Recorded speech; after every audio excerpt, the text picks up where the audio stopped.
Welcome to my channel Karma Romance Stories. Please like, subscribe for more videos. My sister's wedding planner called me 3 days before the wedding and said something I never expected to hear. She told me my parents had called the venue and said I was not coming. I had removed my name from the guest list and taken away my seat at the $50,000 reception. I stood there holding the phone, and for a few seconds I could not speak. This was not just another family argument.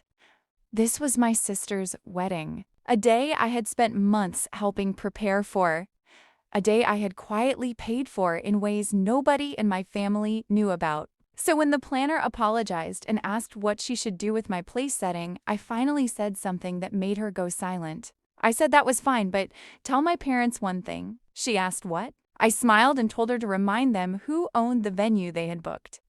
What happened next turned my sister's perfect wedding into the biggest family confrontation of our lives. My name is Emily, and for most of my life, I believed that family meant standing together even when things became difficult.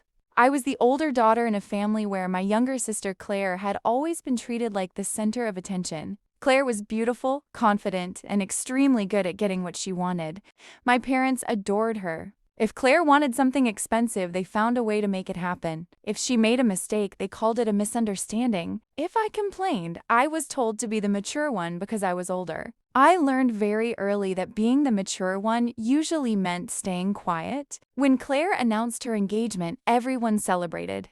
My parents immediately began talking about the wedding as if it were the biggest event our family had ever seen. They wanted a beautiful venue, expensive decorations, professional photography, live music, and a reception that would make everyone jealous. The estimated cost quickly reached $50,000. My parents promised they would handle everything. At least that was what they told everyone. What they did not tell anyone was that they were struggling financially. I knew because my mother had privately asked me for help. She called me one evening and said they were embarrassed to admit it, but they needed help covering some of the wedding expenses. I asked how much. She said it was temporary and promised they would repay me. I did not hesitate. Claire was my sister. I transferred the money. Then another expense appeared. Then another. By the time the wedding was only a few weeks away, I had quietly contributed a significant amount toward the reception. I never told Clara. I never told extended family. I did not even remind my parents about the money. I simply believed that helping family was more important than receiving credit. Then something strange happened. I started noticing that Claire was avoiding me. Whenever I visited my parents, she would suddenly become busy. Whenever I asked about the wedding, she gave short answers. I assumed she was stressed. Wedding planning can make people emotional, so I ignored it. Then came the rehearsal dinner invitation. Everyone in my family received one. Everyone except me. I called my mother. She said there must have been a mistake. The next morning, Claire called and told me the invitations had already been finalized. I asked if I was still attending the wedding. There was a long silence. Then she said, "Of course." I believed her. I should not have. I would not tell the news. 3 days before the wedding, I was sitting at home when my phone rang. It was the wedding planner. I recognized her voice immediately because I had spoken with her several times during the planning process. She sounded uncomfortable. She asked me if I had changed my plans and decided not to attend. I laughed because I thought she was joking. I told her absolutely not. Then she said something that made my stomach drop. "Your parents told us you are not coming." I asked her to repeat it. She said, "Your family contacted us and asked us to remove your seat from the reception." I could barely breathe. I asked why. She said they simply told the venue that I would no longer be attending. I asked if Claire knew. The planner said she could not discuss private conversations with the family. I looked at the wedding invitation sitting on my table. My name was printed on it. I had been part of this wedding from the beginning, and now my own parents had apparently erased me from it. I could have screamed. I could have called my mother and demanded an explanation. Instead, I asked the planner one question. "What venue is the reception being held at?" She gave me the name. I immediately recognized it. And that was when everything changed. Because my family believed they had booked that venue. They had not. The venue was owned by a company I had worked with for several years. More importantly, the final contract had been secured through my company. I had personally negotiated the original agreement. My family knew the venue was expensive. What they did not know was that I had been involved in making the reservation possible. The planner asked what she should do about my seat. I told her it was fine. Then she asked if there was anything else I wanted her to tell my parents. I paused. Then I said yes. Tell them one thing. She asked, what? I said tell them I will respect their decision, but they should check the name on the final venue contract before they celebrate. The planner became silent. Then she asked if I was serious. I said completely serious. I hung up. For the first time in weeks, I felt calm. That evening, my mother called. She did not apologize. Instead, she asked why I had contacted the planner. I told her I had not contacted anyone. The planner had called me. My mother immediately became defensive. She said Claire was overwhelmed. She said there had been confusion. She said the seating arrangement was complicated. I asked her one simple question. Why did you tell them I was not coming? She said because Claire did not want drama at her wedding. Those words hurt more than anything else. I asked what drama she was talking about. She said I knew exactly what she meant. I told her I did not. Then she said Claire believed I was jealous of her wedding. I laughed because I honestly could not believe what I was hearing. I had helped pay for the wedding. I had spent months helping with plans. I had never once asked for recognition. And somehow I had become the jealous sister. I asked my mother if she knew how much money I had contributed. She said that was irrelevant. That was the moment something inside me broke. I told her that if my presence was such a problem, then I would not come. She said, good. Then she hung up. I sat alone in my living room, staring at my phone. I expected to feel angry. Instead, I felt free. The next morning, the wedding planner called again. She told me Claire had contacted the venue. She said Claire was asking why there was a problem with the contract. I asked what happened. The planner explained that the venue had reviewed the original agreement. There was a serious issue. My family had assumed the venue belonged to them for the wedding date, but the contract had been secured under terms that required my authorization for several final arrangements. Claire had apparently been told that the person who controlled the agreement needed to confirm the final event details. My parents had never expected that person to be me. The planner asked if I wanted to cancel the event. I said no. I did not want revenge. I wanted the truth to come out. There was a difference. I told her the wedding should continue, but I also told her nobody should lie about my involvement or use my name to change the guest list. That afternoon, my father called. He sounded furious. He demanded to know why I was interfering with the wedding. I told him I was not interfering. I was simply allowing the wedding to proceed under the original agreement. He said I was embarrassing the family. I asked him one question. Why did you remove my seat? He said Claire did not want me there. I asked why.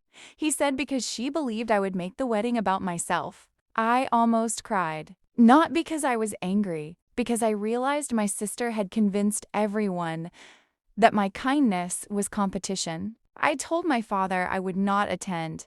Then he said something I will never forget. He told me that if I stayed away, the family would be better without me. I ended the call. The wedding day arrived. I did not go. Instead, I stayed home. At 10 in the morning, my phone started filling with messages. First from my mother, then my father, then relatives. Nobody understood what was happening. The venue had asked my parents to clarify several details before the reception. They had discovered that the final contract did not work the way my parents believed. My father called me again. This time, his voice was completely different. He was no longer angry. He was scared. He asked me to come to the venue. I said no. He begged.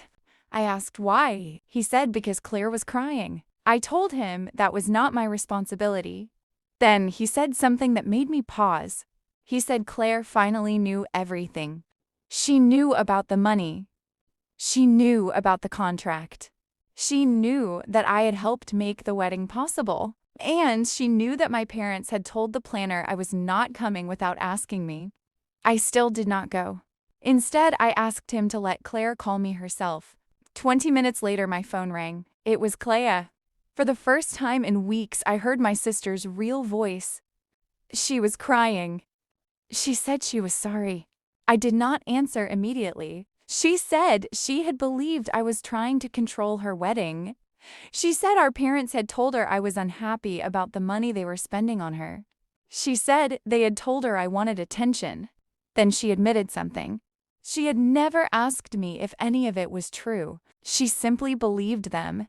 I asked her why. She said because she had spent her entire life believing that if my parents said something about me, it must be true. That sentence broke my heart. I told her I never wanted her wedding ruined. I never wanted to embarrass her. I never wanted to take anything away from her. I only wanted to be treated like a sister instead of an inconvenience. She cried harder.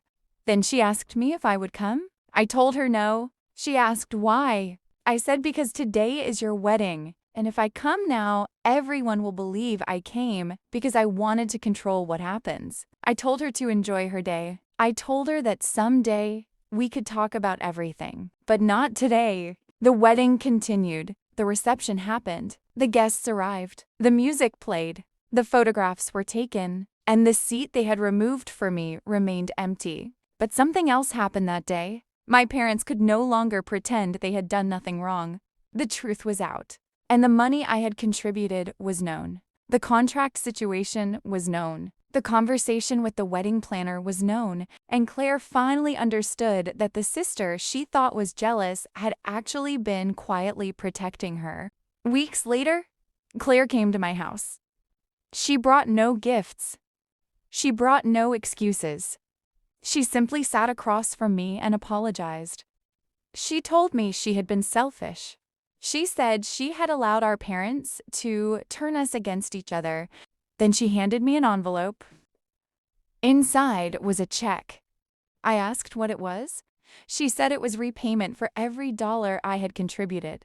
I told her she did not have to repay me. She said she wanted to, not because the money mattered, because she wanted our relationship to stop being built on favors nobody talked about. I accepted the check. Then she hugged me. For the first time in months, I felt like I had my sister back. My relationship with my parents took longer. My mother eventually apologized. My father took even longer, but I stopped trying to earn their approval. That was the real lesson.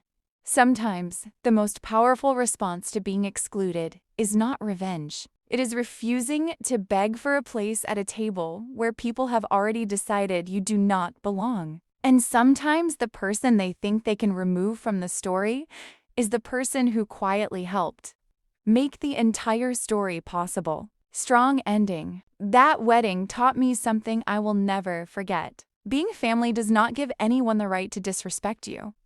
Helping someone does not mean they own you, and forgiveness does not mean forgetting what happened. I never canceled the wedding. I never tried to embarrass my sister. I never demanded that anyone publicly praise me for the money or effort I had given. I simply stepped back and allowed the truth to speak for itself. The seat they removed from the $50,000 reception was eventually forgotten. The expensive decorations were taken down. The flowers disappeared. The music stopped. The photographs became memories. But the lesson stayed. Because sometimes losing your seat at the table is not the end of your story. Sometimes it is the moment you finally realize you were never meant to spend your life begging for a place where you were not valued. If this story touched your heart, please subscribe to the channel, share this story with someone who needs to hear it.